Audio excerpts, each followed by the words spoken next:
Hello, welcome again to another episode of the Long Gone Loser Rock Show. Today, I just want to start this show by saying what a bummer it is that over the last 2 days we lost two important musicians in my spectrum of music. First of all, we lost Al from SSD Control, who put out one of the best hardcore albums of its time. The kids will have their say. I love this record so much. And possibly the biggest shock to me was Clem Burke from Blondie passing. That guy was easily one of the greatest drummers to ever do it. Not only was Debbie the face of Blondie, but the beat behind Blondie was Clem Burke. And yeah, I only just saw him last year with Blondie, and they were absolutely phenomenal. I had no idea he was sick. He obviously kept it very private. So I don't want to keep this show on a downer, though. It might be a little bit considering the album we're going to talk about. But yeah, my condolences go out to all of those who knew those two guys really well. And yeah, all I can say is cancer. Let's go.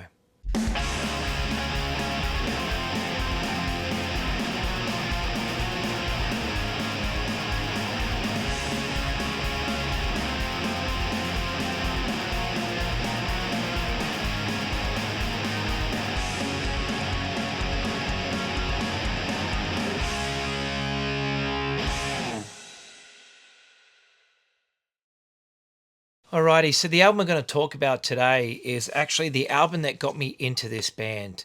And I know I was late to the party on this one, but sometimes you just need to hear the right song at the right time when you're in the right mood, right frame of mind, etc., to connect with it. And that's what happened with the Manic Street Preachers when I finally heard Send Away the Tigers. This record came out in 2007. Now, they had been going since the 90s, so I am very, very late to the party on this one. But you know what? I don't care, because when I heard this album in 2007, I was immediately blown away. The song that I heard that got me into this band was actually the third song, Your Love Alone Is Not Enough. When I heard that song, I was actually blown away. Now, it's kind of weird because I'm a massive Wild Hearts fan, right? And I knew all about the Manic Street Preachers. I knew about their albums, and I knew about Richie going missing, etc. And, you know, even the Wild Hearts reference in the song 29 Times the Pain, where he says, "Where you're hiding, Richie James." You know, I knew about all this stuff, and yeah, I just hadn't really digested the music of the Manic Street Preachers. And then I heard on a podcast the song Your Love Alone Is Not Enough, and immediately I was hooked. I was like, wow. Your Love Alone Is Not Enough features Nina Persson on vocals as well. And I just remember when I heard this song, I was at that time in my life where I needed to hear a song like that. And it just hit me in all the feels, as the kids say. And I was just blown away. I was like, wow, what a song. And so then, you know, I listened to that album and I was just, yeah, like, this is an album I need. And then I was in a JB Hi-Fi or something, and this was in a bargain bin. And it was like super cheap. It was like $9.95. So I grabbed it, and I've been listening to it on the regular ever since. This album is so good. It opens with a song called Send Away the Tigers, which is a perfect opener. When I got home and I put the record on, I was just hooked straight away. Like, that song is such a good opener. Then you've got Underdogs, which is another great song. And then obviously Your Love Alone Is Not Enough comes on. Indian Summer is fantastic. What a great song. Even though, like, it seems that every band in the UK has written a song called Indian Summer. Well, I can think of Stereophonics and these guys, but there's probably more. But anyway, I love that song. It's a really, really good song. The Second Great Depression, another great song. Rendition, Autumn Song, I'm Just a Patsy. Imperial Body Bags is so good. What a rocker that is. And then Winter Lovers. Like, this album is just a solid piece of work the whole way through. It's absolutely perfect. This is what a perfect album sounds like. If you want to hear what a perfect record sounds like, listen to this album. There's the gatefold there. There's the back cover with all the song titles. On the inside, you have an inner sleeve with this.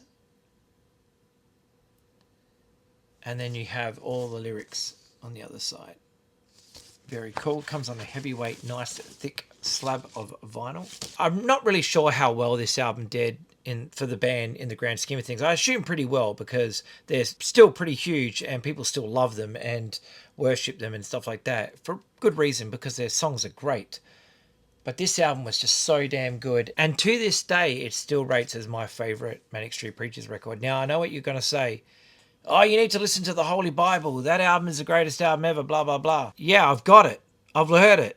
I've listened to it a lot. I think this album rules. I just think this album's better. And I know that's blasphemy because this was written without Richie James. But I just really, really like this record.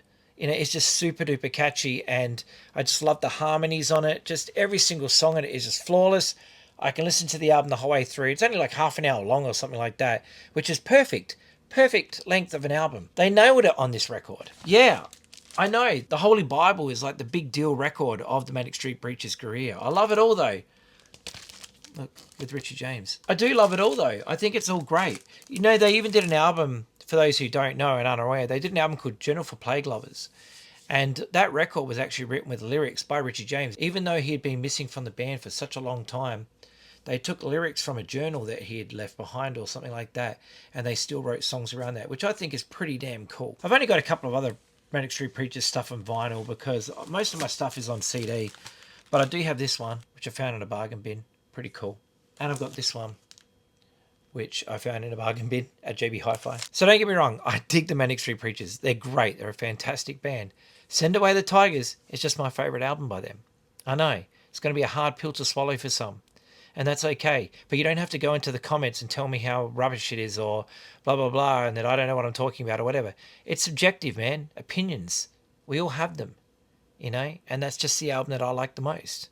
I'm not dismissing anything else that the band has done because they're great.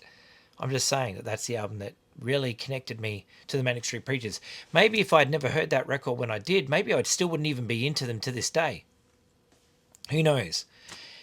And yeah, the whole story with Richie James, yeah, man, it's such a bizarre story. This album, Send Away the Tigers, is such a good record. And please, if you've never heard it, give it a chance. Listen to it, and I am sure you'll dig it. If you like good, catchy songs and you love Britpop and Brit rock and all that sort of stuff, there's no way in hell that you would dislike this record.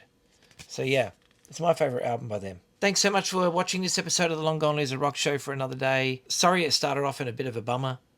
It just sucks that we're losing so many of our heroes. Please take care of yourselves, look after each other, and by all means, if you haven't done it yet and you're getting on, please go get scanned and tested for cancer.